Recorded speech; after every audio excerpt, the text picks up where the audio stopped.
To solve equations like this one here, remember there are two things that we need to have. We need to have 0 on one side, and we need to have the other side be completely factored. So factors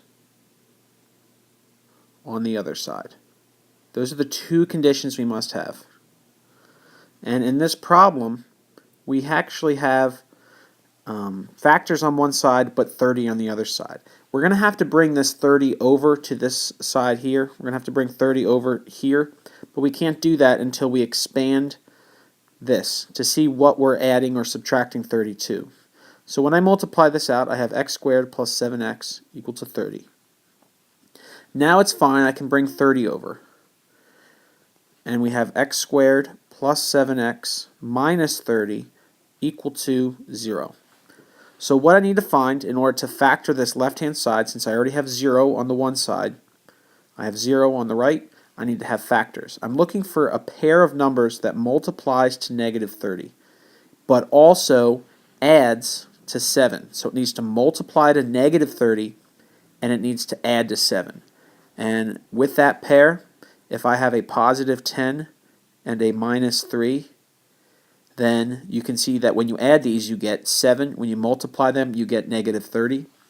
Since I have a 1 in front of my x squared, my a in this case is a 1, I can actually go right to the answer to be x plus 10, x minus 3. And remember, you can only do this when a is 1. Otherwise, you'd have to replace 7x with 10x minus 3x and factor by grouping.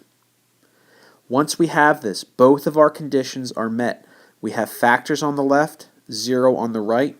We can use the zero product property, which tells us if two groupings or if two factors are being multiplied to equal 0, then your solutions are when those factors are equal to 0.